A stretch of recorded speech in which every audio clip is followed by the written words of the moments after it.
गम और खुशी। कहानी एक छोटे से गांव की है जहां राघव नाम का एक साधारण किसान अपनी पत्नी सरिता और बेटी रोहित के साथ रहता था। राघव मेहनती था लेकिन उसकी किस्मत हमेशा उसके खिलाफ रही।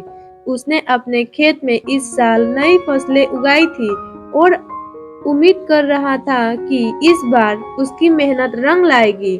एक दिन अचानक बारिश शुरू हो गई। तेज आंधी और बेमौसम बारिश ने राघव की फसल को बर्बाद कर दिया। खेत के हालात देखकर राघव का दिल टूट गया। उसने अपनी सारी पूंजी इस फसल पर लगा दी थी। सरिता ने उसे संभालते हुए कहा, भगवान ने कुछ और बेहद सोच रखा होगा। हमें बस मेहनत करते रहना है। हालात बद से बदतर होते गए। कर्ज देने वाले लोग राघव को धमकाने लगे। राघव ने गांव के मुखिया से मदद मांगी, लेकिन वहां से भी कोई सहारा नहीं मिला। इन हालात में रोहित ने अपने पिता से कहा, पापा मुझे पढ़ाई छोड़कर काम करना होगा। मैं अपनी मदद करूंगा।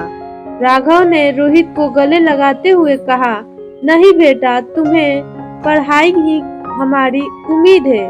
मैं तुम्हें किसी भी हाल में पढ़ाई से दूर नहीं करूंगा। कुछ समय बाद गांव के साथ एक संस्था आई जो किसानों की मदद के लिए काम कर रही थी। उन्होंने राघव की स्थिति को समझा और उसे नई तकनीकों के साथ खेती करने की ट्रेनिंग दी।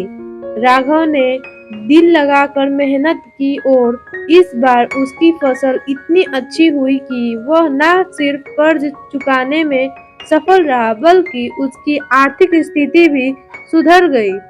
गांव में पहली बार राघव ने घर में दिवाली इतनी धूमधाम से मनाई गई। रोहित ने कहा, पापा अब हमें कभी हार नहीं माननी चाहिए।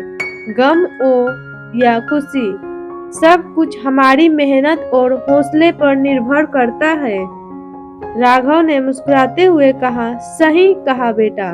जीवन में गम और खुशी तो आते जाते रहते हैं, लेकिन हमें अपने इरादों को मजबूत रखना चाहिए।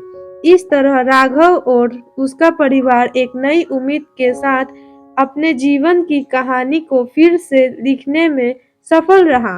सीख, गम और खुशी जीवन के दो पहलू हैं। अगर हम मेहनत और उम्मीद का दामन थामे तो रखें तो हर मुश्किल को पार कर सकते हैं।